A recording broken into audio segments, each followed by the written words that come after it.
Salam à bien-aimé dans le Seigneur, c'est bien moi, la sœur Déborah, l'humble servante du Seigneur et la vôtre aussi. Voilà, bien-aimé dans le Seigneur, je reviens encore une fois pour parler de la sœur Tamar selon la recommandation divine. Voilà, j'ai fait une première vidéo pour parler de ce que le Seigneur m'avait demandé de dire. Et depuis plusieurs jours encore, le Seigneur me disait, femme Tamar, parle de la femme Tamar, parle de ce que moi je suis en train de te dire. Voilà, donc bien aimé, je reviens pour de cette situation-là. Parce que bien aimé, comme vous le savez, nous sommes des serviteurs, nous sommes des servantes, et les serviteurs et les servantes sont des sentinelles. Voilà. Lorsqu'on est servante, serviteur, il ne s'agit pas seulement de donner la parole, de prêcher la parole, d'enseigner, d'exhorter. Mais nous avons aussi le rôle des sentinelles, comme Ézéchiel, comme Jérémie. Tout serviteur, toute servante est une sentinelle, un sentinelle. C'est-à-dire que nous avons la charge de regarder, de voir, de faire attention à ce qui se passe dans le corps du Seigneur. Voilà. Et lorsque ça ne va pas bien, Tata Nzambe touche les uns et les autres pour dire de différentes manières ce qu'il a envie de dire. Voilà, parce qu'il utilise chacun et chacune de manière différente. Tout ce que Tata Nzambe peut venir dire dans la bouche de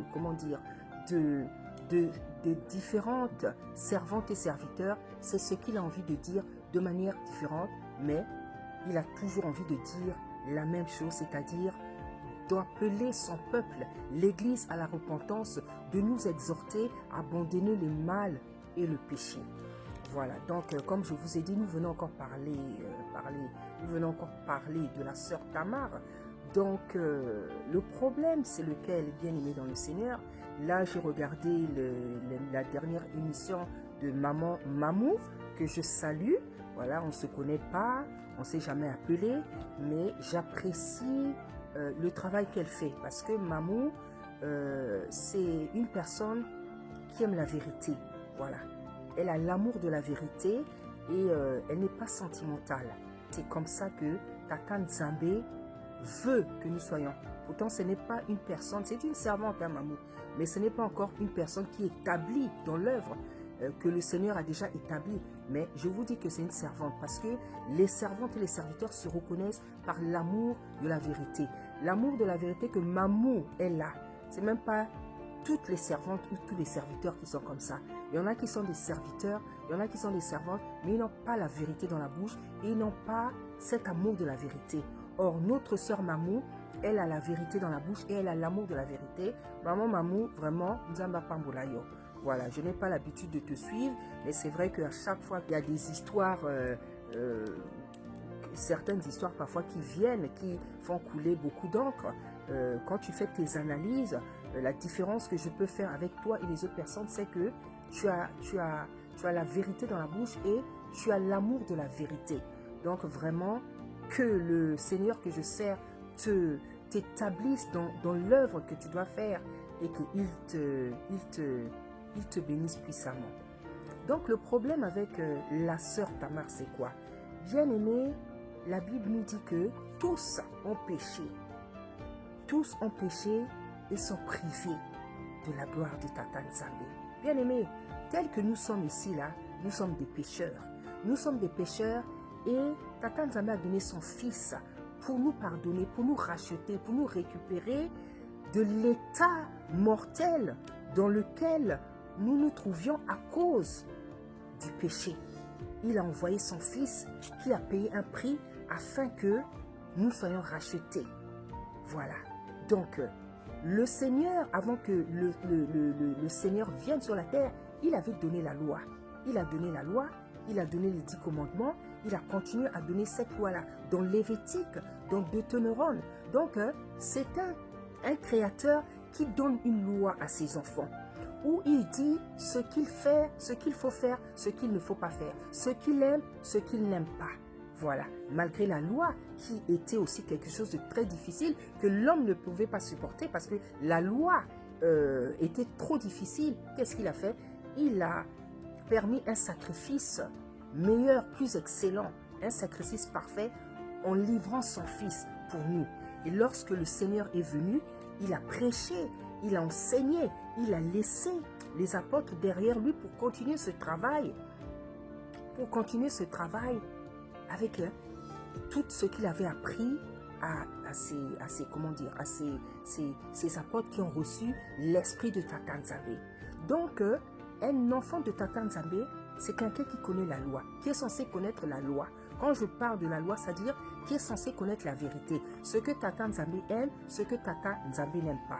Parce que la Bible nous dit que tous ont péché et sont privés de la gloire de Tata Nzambe. Et la Bible nous dit que le salaire du péché, c'est la mort. C'est-à-dire que lorsqu'une personne est dans le péché, c'est la mort spirituelle qui commence et la mort physique peut même s'ensuivre. C'est-à-dire, de manière simple, pour faire ça, lorsque nous sommes dans le péché, il faut s'attendre à ce que Tata Nzambe nous frappe, nous punisse ou nous châtisse, bien aimé. Donc, ce qui arrive à la sœur Tamar, ce n'est qu'une logique de, comment dire, de circonstances, une logique de fait, en fait. Voilà, parce que nous avons vu comment ces choses-là ont commencé. La vidéo avec le prophète Sikatenda qui a été balancée sur la toile, mais ça c'est des choses qui s'étaient passées déjà, l'année dernière. Mais bon, moi, après le concert, déjà le concert quand Femme Tamar est venue, parce qu'en fait, je l'ai suivi juste à ses débuts. Voilà, je l'ai suivi juste à ses débuts. Après, je ne la suivais plus. Je ne sais pas pourquoi, mais je ne la suivais plus. Je l'ai suivi juste à ses... Donc, en fait, tout ce qui s'est passé par la suite, même ces chansons qui sont sorties vraiment après la première, là, je ne les connais pas. Voilà, parce que j'ai suivi plutôt ses débuts quand elle a chanté sa première chanson et quand elle faisait quelques reçus sur les plateaux télé. C'est là où je la suivais. Après, je n'ai pas suivi parce que moi aussi, j'ai mon propre travail et on n'a pas toujours le temps de se suivre comme ça les uns les autres parce que chacun a son travail à faire. Voilà. Donc, lorsqu'elle est venue ici à Paris, quand elle a fait le concert, tout ça, je n'ai pas suivi. Le concert plutôt, tout ça, je n'ai pas suivi. Et, voilà, donc quand les problèmes ont commencé aussi sur la toile, les TikTok qu'elle aurait fait, les droits de réponse, tout ça, je n'ai pas suivi. J'ai suivi quand il y a eu l'affaire Nema, tout ça, voilà, avec le prophète, j'ai suivi ça et j'ai vu en fait comment les choses ont évolué en fait. J'ai vu comment les choses ont évolué.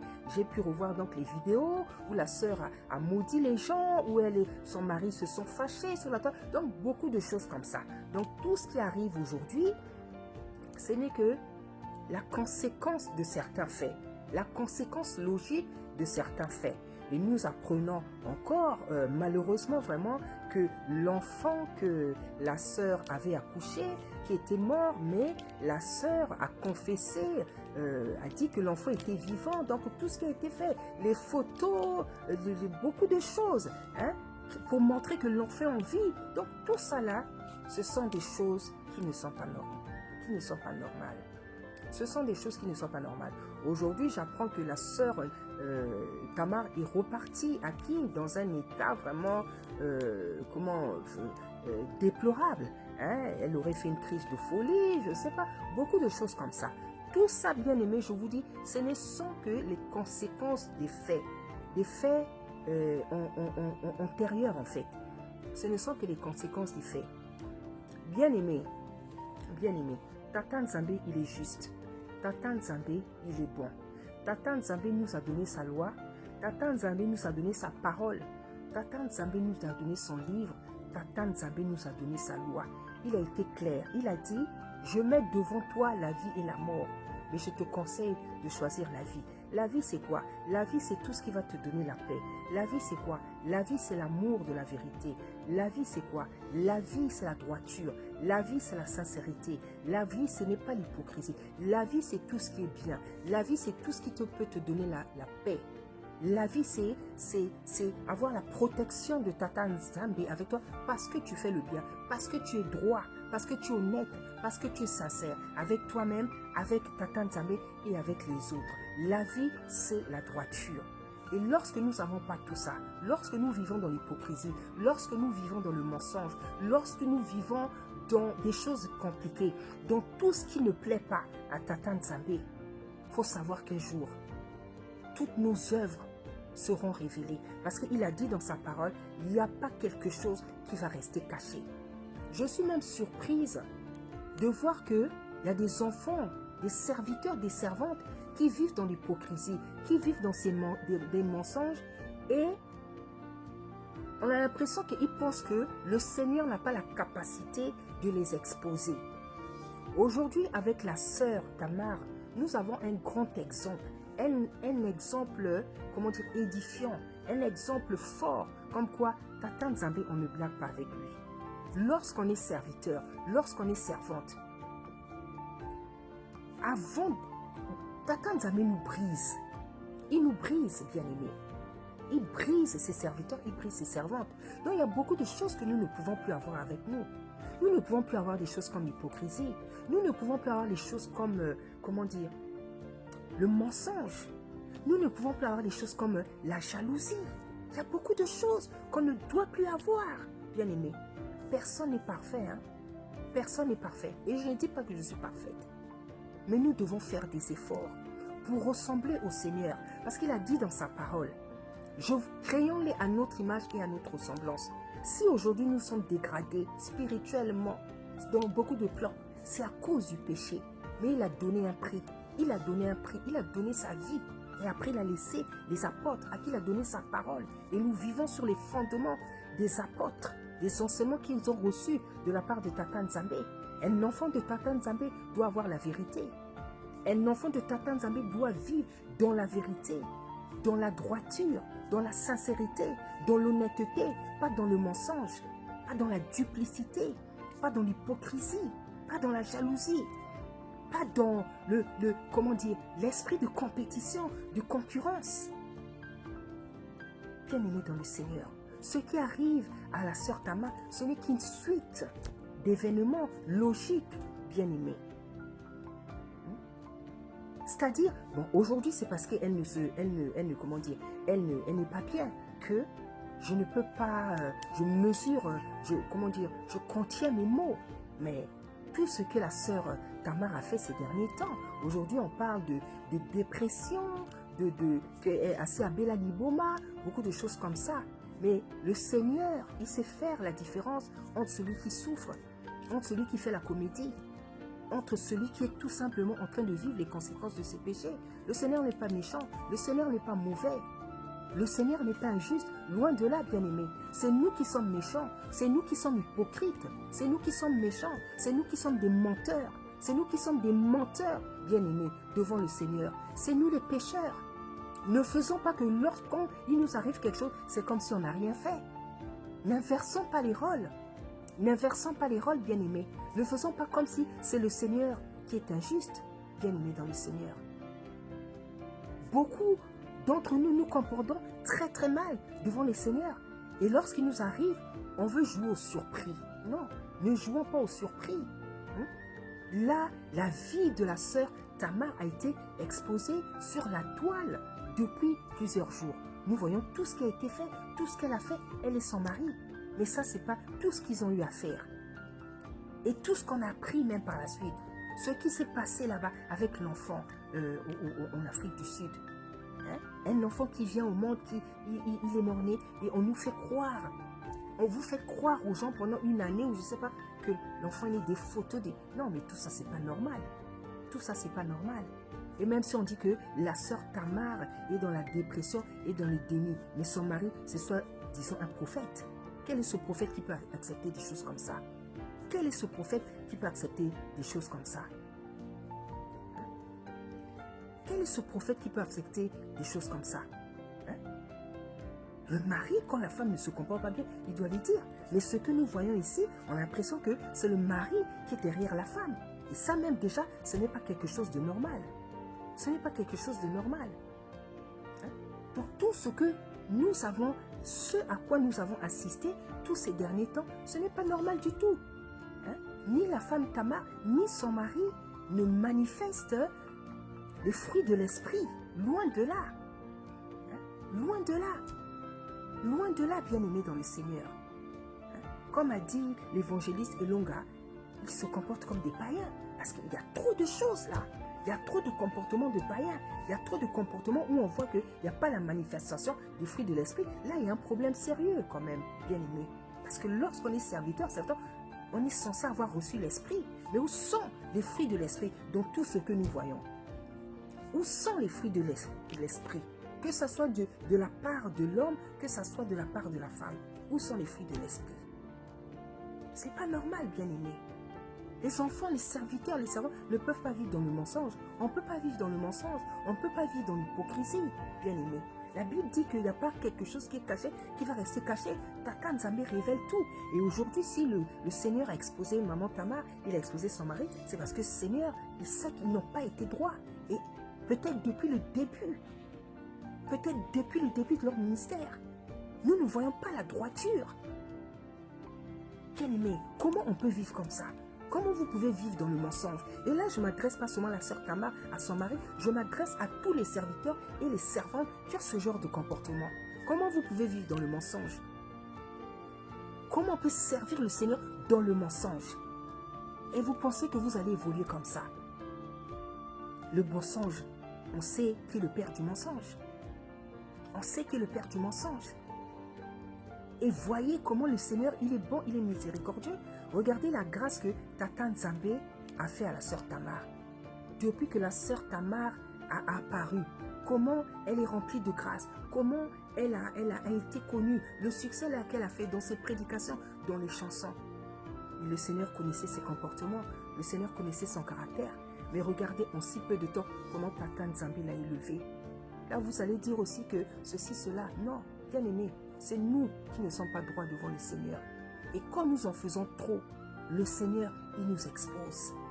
Mais il est tellement bon, avant d'exposer quelqu'un, il lui laisse toujours du temps. Il lui laisse toujours du temps. Aujourd'hui, on parle de déni, que Maman Tamar fait un déni, une dépression. Ça, il n'y a que Tata Nzambe qui le sait. Il n'y a que Tata Nzambe qui le sait. Parce qu'il y a des gens dans la vie, quand ils ne veulent pas reconnaître leurs défauts, ils peuvent aussi tomber dans la comédie. Ils peuvent aussi tomber dans la comédie. Si c'est un déni, si c'est une dépression, seul Dieu le sait. C'est aussi possible que la sœur fasse de la comédie. Parce qu'il y a des gens tellement ils n'ont pas l'humilité de reconnaître quand ils ont fauté, quand ils ont fait mal. Ils peuvent faire de la comédie. Parce que quand je vois la sœur chanter, quand je vois la sœur prêcher, elle a toute sa tête. Et sa dépression et, comment dire, les problèmes là, dans la tête, vont seulement commencer au moment où Tata Nzambe l'expose. Non. Non. La sagesse, c'est quand on fait mal dans la vie, de reconnaître ses péchés, son mal, ses mauvais comportements, demander pardon au Seigneur. Lorsque vous demandez, on demande pardon au Seigneur, le Seigneur te pardonne et te relève. La sœur Tamar a parlé, quand elle fait des droits des réponses, c'est qu'elle a toute sa tête.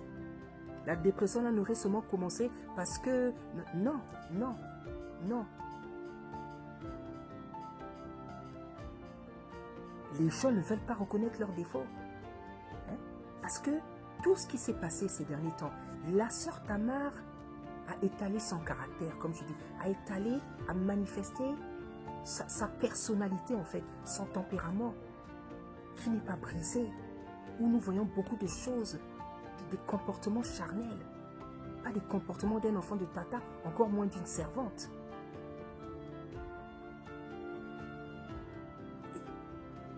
La sœur Tamar a manifesté beaucoup de mauvaises choses que le Seigneur n'aime pas. Il y a beaucoup de choses là que la sœur Tamar a en elle, que le Seigneur n'aime pas. Et c'est surtout ce que le Seigneur n'aime pas, que la sœur Tamar, il y a beaucoup d'orgueil, il y a le manque d'humilité. Le Seigneur déteste ces choses-là. Le diable a été expulsé, chassé du ciel à cause de son orgueil. L'orgueil, nous le savons tous. Tata Nzambe a horreur de ça. Il a horreur de l'orgueil. Or, dans le comportement de la sœur, nous voyons beaucoup d'orgueil. Nous voyons le manque d'humilité. Il n'y a pas d'humilité dans son comportement. Il n'y a pas d'humilité du tout. C'est pas normal. La sœur Tamar avait tellement bien commencé. Elle a commencé de manière gracieuse. Tu es venu en France, tu as fait comment dire, les concerts, tu as fait un concert, je n'ai pas suivi, je pense que ça s'est bien passé. Après, j'ai entendu que c'était des TikTok, des randos, des disputes. Mais comment une servante qui commence avec tant de grâce peut se retrouver dans des choses comme ça, tout d'un coup, tu te mets à te disputer avec les gens parce que tu as besoin de répondre. Quand on te dit que non, tu parles trop ceci, cela. Et voilà où est-ce que ça a emmené. Voilà. C'est pour ça qu'on dit, Tata Nzambe, on ne blague pas avec lui. Et là, je ne m'adresse pas seulement à la sœur Tamar. Je m'adresse à tous les serviteurs. Je m'adresse à toutes les servantes qui ont des comportements bizarres, qui ont des comportements cachés, qui ont des comportements de païens, qui vivent dans le manque de droiture, le manque de sincérité par rapport à vous-même, par rapport à l'église, par rapport à Tata Nzambe. Il y en a qui ne sont même pas sincères avec le Seigneur. C'est-à-dire que tu es servant, tu es serviteur, tu sers le Seigneur, mais tu n'es même pas sincère. Tu sers le Seigneur parce qu'il t'a appelé. Tu n'as même pas envie de le servir. Tu t'efforces à te sanctifier parce que tu n'as pas le choix. Parce que tu sais que si tu ne le fais pas, ta vie, ce n'est pas... Donc tu ne sers même pas le Seigneur par amour. Il y en a beaucoup qui sont comme ça. Il y en a qui font les choses malgré eux. Il y en a qui se sanctifient malgré eux. Il y en a qui se dépouillent malgré eux. Donc toi, tu ne te sanctifies pas par amour. Tu ne te dépouilles pas par amour. Tu te dépouilles, tu te sanctifies parce qu'on est tellement en train de parler de ça. Ah, il faut que je le fasse. Sinon, moi, on va remarquer que je suis rebelle si je ne le fais pas. Donc, nombreux se dépouillent, se sanctifient, non pas par amour, mais malgré eux. Tout ça, c'est l'hypocrisie. Et il faut arrêter ça. De la même manière que Tata Nzambe a exposé la sœur Tamar, cette année, c'est l'année où le Seigneur va exposer les hypocrites et les gens qui ont des vies cachées, des choses bizarres. Parce que le Seigneur a donné beaucoup de messages à travers ses serviteurs, ses servantes. Mais les gens ne veulent pas changer. Les gens pensent qu'ils peuvent continuer comme ça à tromper le Seigneur, à tromper l'Église. Hein? Les gens, quand ils viennent sur la toile, là, ça montre des visages d'agneaux. Il y a des comportements bizarres. Des comportements bizarres. Parce que les gens ne veulent pas être droits. Parce que les gens ne veulent pas obéir au Seigneur. Les gens vivent dans l'hypocrisie, dans la jalousie. Tu es là, tu es avec des sœurs, tu as la jalousie, tu as l'hypocrisie. Seulement les concurrences, les esprits de compétition. Et les gens ne veulent pas se débarrasser de ces saletés. C'est des semences démoniaques. Pourquoi vous ne pouvez pas vous aimer? Pourquoi vous ne pouvez pas vous aimer? Pourquoi quand tu es à côté de ta soeur, de ton frère, et toi, tu vas avoir en toi une once de jalousie, d'hypocrisie? Pourquoi vous n'arrivez pas à être vrai? Pourquoi vous n'arrivez pas à être sincère? Pourquoi vous ne voulez pas faire l'effort de changer? Pourquoi vous pensez que vous pouvez servir le Seigneur avec l'hypocrisie, le manque de droiture, le manque de sincérité, le manque d'amour, le manque de pardon? Vous ne trouvez pas que tout ça, ça fait trop?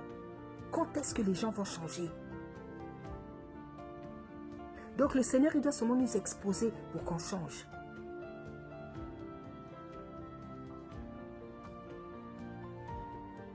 Combien de fois le Seigneur va nous parler? Tous les jours, le Seigneur nous donne des messages. Les gens ne changent pas.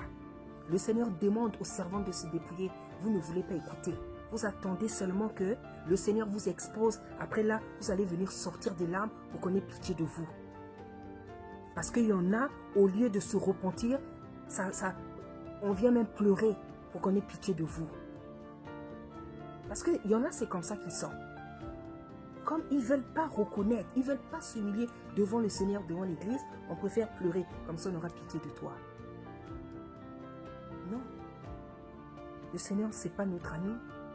Le Seigneur, on ne le sert pas dans le mensonge, on le sert dans la vérité, on ne le sert pas dans l'hypocrisie, on le sert dans l'amour, on ne le sert pas dans la duplicité.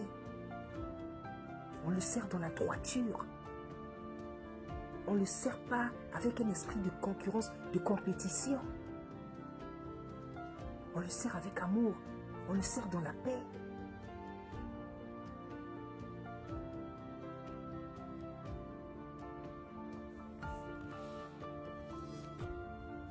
Femme Tamar, je viens te parler, je me suis adressée à toi en même temps à l'église. Je vais te donner mon témoignage. Je vais te donner mon témoignage afin que tu apprennes qu'est-ce que c'est la droiture, l'honnêteté, la vérité, ma sœur. Tel que tu sers le Seigneur là, tu n'es pas dans la vérité. Le Seigneur sait faire la différence entre celui qui souffre, entre celui qui est rebelle, entre celui qui n'est pas droit. Il est rempli de miséricorde et de compassion. Lorsque Tata Nzambe expose quelqu'un, c'est que tu en as trop fait, c'est que tu ne t'es pas bien comporté, parce qu'il est rempli d'amour. Je vais te donner mon témoignage. Moi, ta sœur que tu vois là, je suis une femme extrêmement féconde, très féconde. S'il y a quelque chose que le Seigneur ne m'a pas refusé sur la terre, c'est l'enfantement. Je peux dire que c'est ma plus grande grâce. C'est ma plus grande grâce. Moi, je voulais juste avoir 3 enfants. Le Seigneur m'en a donné plus. Moi, si je dis seulement, oh Seigneur, j'ai envie d'avoir un enfant. L'enfant est déjà rentré, parfois je ne suis même pas au courant.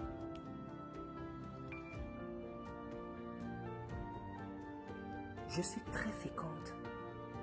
Et le diable, sachant tout ça, le diable m'a fait beaucoup avorter. J'ai commencé à avorter, je crois j'avais peut-être 16 ans. Je crois que j'avais 16 ans. À 16 ans, j'ai avorté. À 17 ans, j'ai avorté. À 18 ans, j'ai avorté. Tellement j'ai avorté, à 19 ans, j'ai voulu garder l'enfant. J'ai fait une fausse couche. Tout ça, c'était à Brazzaville. Quand je suis venue ici, j'ai continué à avorter. Et à un moment donné, un médecin qui m'a même dit, Madame, et toi, vous exagérez. Il m'a dit, c'est pas sérieux. En tout, j'ai avorté 8 fois. J'ai avorté 8 fois. Et quand je quittais Brazzaville, quand j'ai fait la fausse couche, les médecins, ils ont dit à mes parents, telle qu'elle a fait sa fausse couche, tel que ça s'est passé, elle n'aura plus d'enfants. Elle ne va plus accoucher parce que sa matrice là, ça ne va plus, ça ne peut plus tenir un enfant. Donc j'avais cette idée, j'étais restée avec cette idée. Je me disais que bon, comme je ne veux plus accoucher, je ne me soucie plus de rien. Et quand j'ai rencontré le papa de mes premiers enfants, comme on m'avait dit que je ne pourrais plus accoucher, je ne me souciais plus de rien. C'est bien que quand je suis tombée enceinte, je ne le savais même pas. Et c'était une surprise. Agréable, surtout pour lui, parce que moi, je n'attendais pas, puisqu'on m'avait dit que je n'enfanterais plus. J'ai eu un premier enfant, j'ai eu un deuxième enfant, et j'ai continué à avorter. Et j'ai continué à avorter. Jusqu'au jour où, quand je suis allée à la CIFMC, parce qu'avant de me retrouver dans une église, je suis allée à la CIFMC. On a parlé de l'avortement. Et on disait que, on a dit que l'avortement, c'est un crime. C'est-à-dire, lorsque vous avortez, vous tuez des enfants. C'est des choses que je ne savais pas. C'est des choses que je n'avais jamais entendues. Et on a demandé à toutes les personnes qui avaient fait des avortements d'avancer pour confesser, demander pardon au Seigneur. Je me suis avancée, j'ai confessé mes péchés avec larmes, avec amertume, parce que je ne savais pas que avorter, c'était tuer des enfants. Je disais toujours, ah moi ce n'était que des retards, ce n'était que des retards, retard ou pas, l'âme est déjà là. L'âme est déjà dans ton ventre. Il y a une vie déjà qui est dans ton ventre. J'ai demandé pardon. J'ai pleuré devant toute l'assemblée. Je me suis repenti avec larmes et amertume. Et Tata Nzambe, et j'avais fait la promesse au Seigneur. J'ai dit, Seigneur, je n'avorterai plus. Je n'avorterai plus. Je ne sais pas si j'avais tenu cette promesse ou pas. Je crois bien, j'espère, je ne sais plus. Mais en tout cas, j'avais demandé pardon. J'avais demandé pardon. Le Seigneur, ce qu'il aime, c'est le cœur repentant. Ma sœur, j'ai beaucoup avorté dans ma vie. J'ai beaucoup avorté. Moi, j'avortais, ma sœur, comme de l'eau qui coule.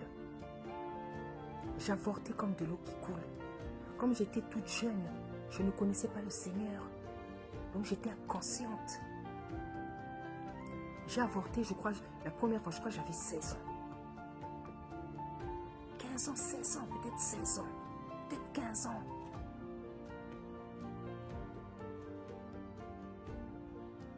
En tout, j'ai avorté 8 fois.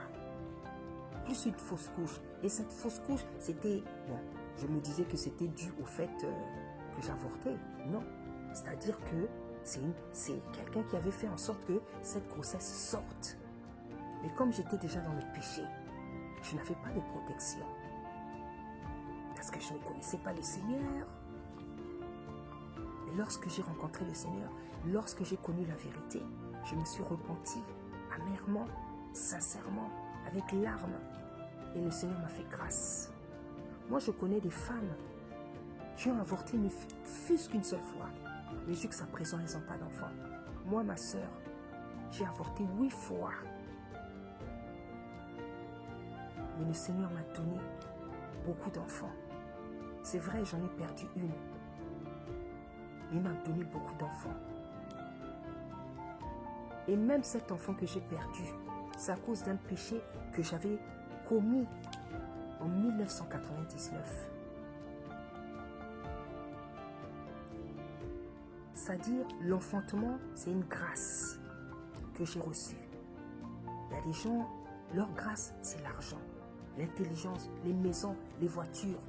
Moi, c'est les enfants. Si je dis, Seigneur, j'ai envie d'avoir un enfant, je vais avoir un enfant. Et j'ai eu jusqu'à 7 enfants.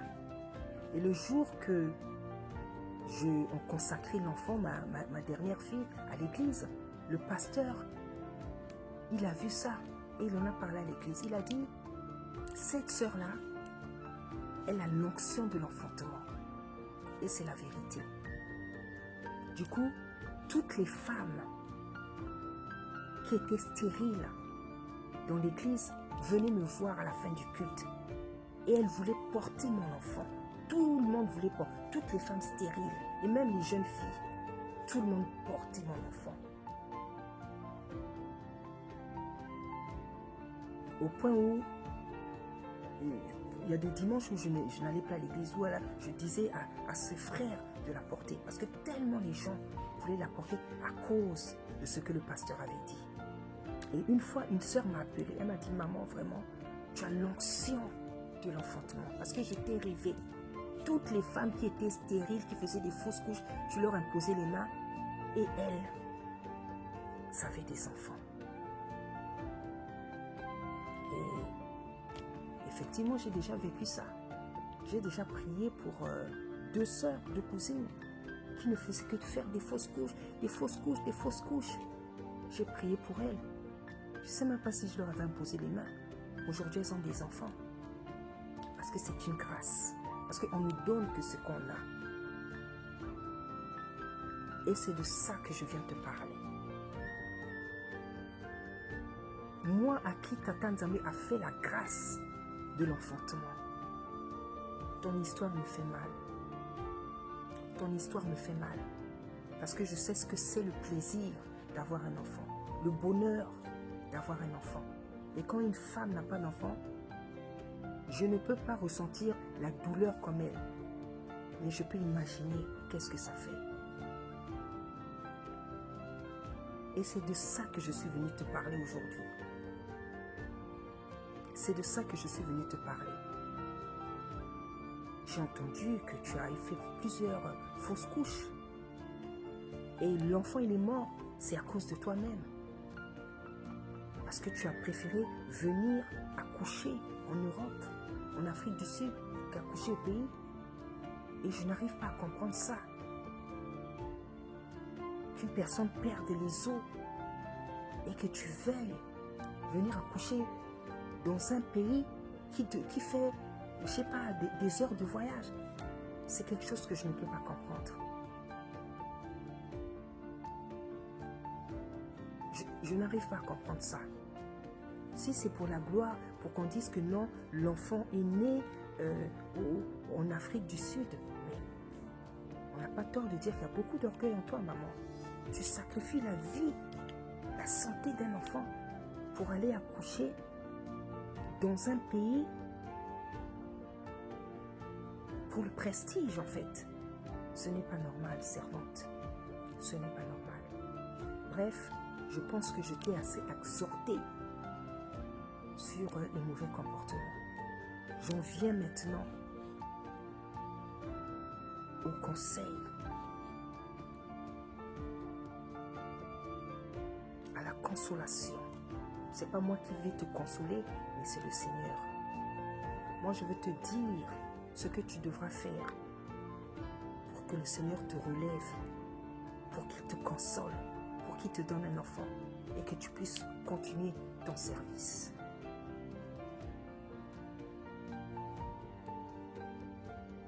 En fait, tu dois réellement te convertir, servante. Tu dois revenir au pied du Seigneur, réellement te convertir. Parce que tes comportements montrent que ton cœur n'est pas réellement converti.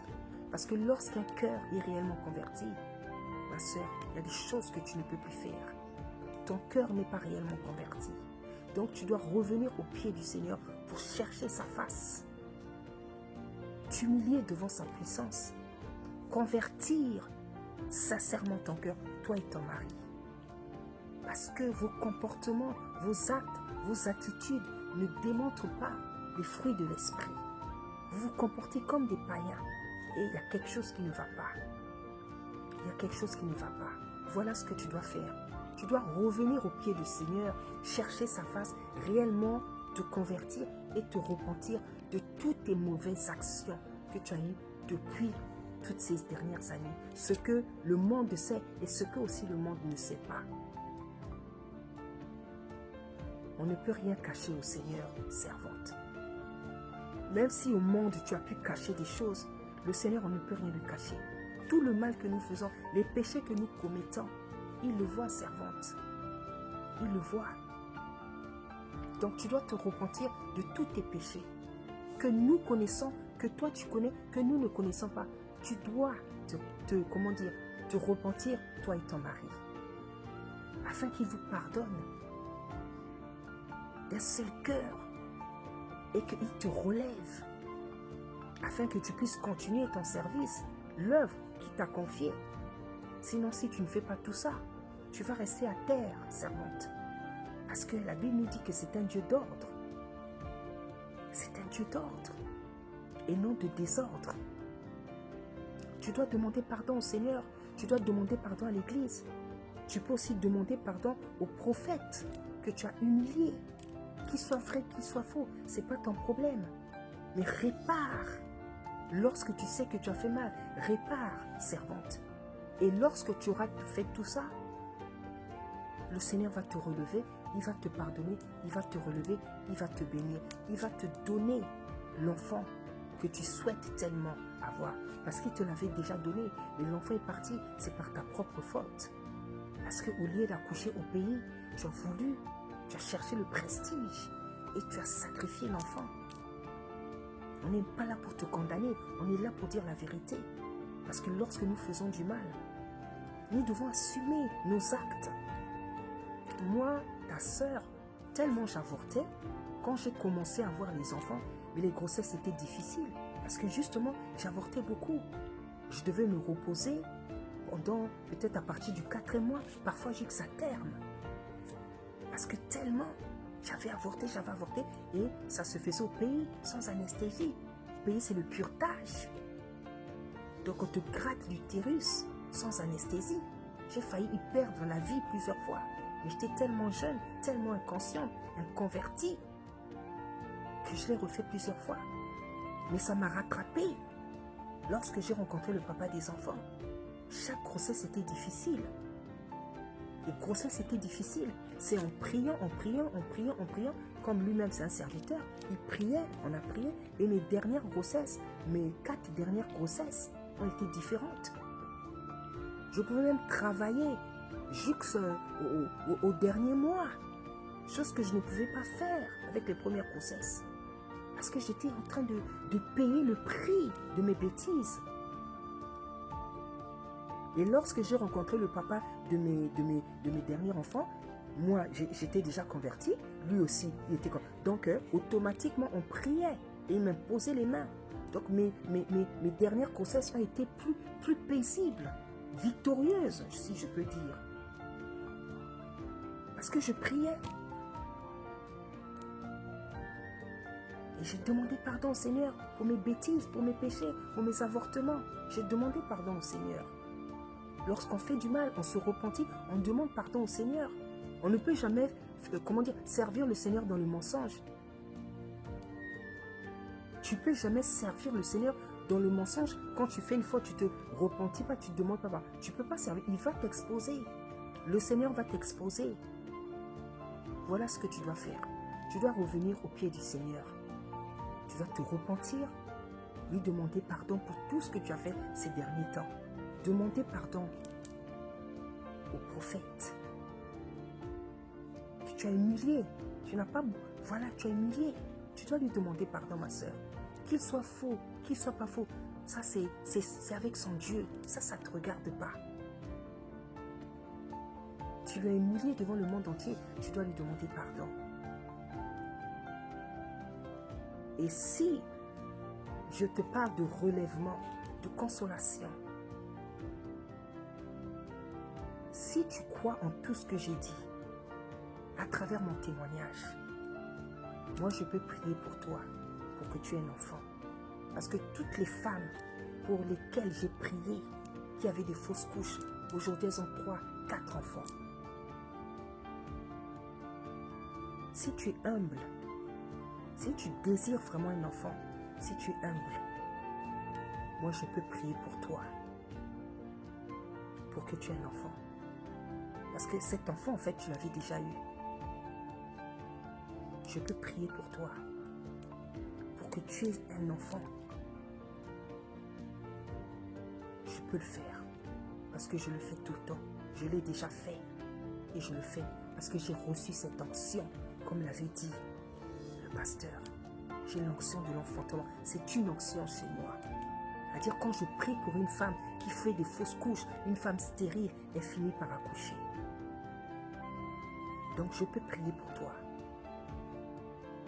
Pour que tu aies un enfant qui va t'emmener la paix, qui va t'emmener la joie.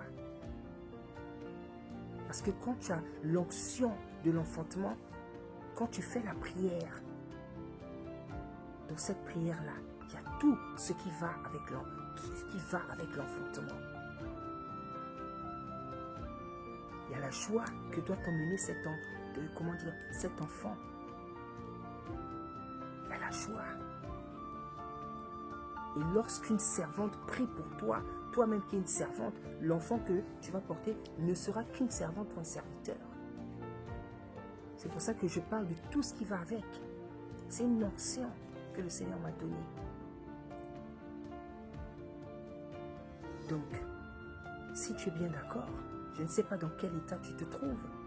Si tu es, on parle de dépression.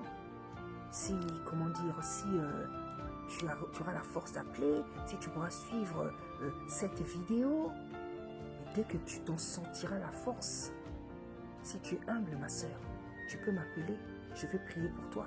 La Bible dit que Tata Nzambe, ce n'est pas seulement un tata de près, c'est aussi un tata de loin. Je peux prier pour toi au téléphone et tu vas enfanter, ma soeur. Tu vas enfanter, mais cela dépendra de toi. Cela dépendra de toi. Voilà ce que je te propose aujourd'hui. de prier pour toi.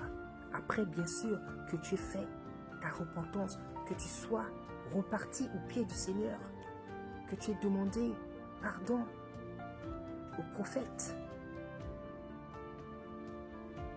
Moi, je peux prier pour toi si tu es bien d'accord. Ça dépend de toi. Si tu acceptes que toute la gloire revienne à ta Banzabé, si tu n'acceptes pas, si tu ne me crois pas, tu ne crois pas à mon témoignage, tu ne crois pas à mon onction, c'est aussi ton droit, ma sœur. Et voilà ce que en ce jour, moi je suis venu te proposer. Tu passes par des turbulences, tu n'es ni la seule, ni la première, ni la dernière. Et il y a des gens qui sont là pour te soutenir, pour t'aider, pour que tu sortes de cette situation. Parce que je ne fais pas partie des gens qui se réjouissent du malheur des autres. Je ne te connais pas, je te prends pour une sœur, parce que tu es ma sœur, parce que nous sommes un corps.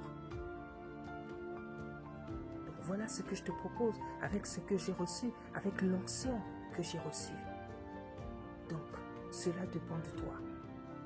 Je n'ai pas l'habitude de laisser mon numéro sur mes vidéos, mais je veux le laisser pour toi. Si tu veux que je prie pour toi, tu peux m'appeler à ce numéro. Donc, bien-aimé dans le Seigneur, Église, je veux m'arrêter ici. Soyez puissamment bénis au nom puissant d'Issa. Matondo. Merci.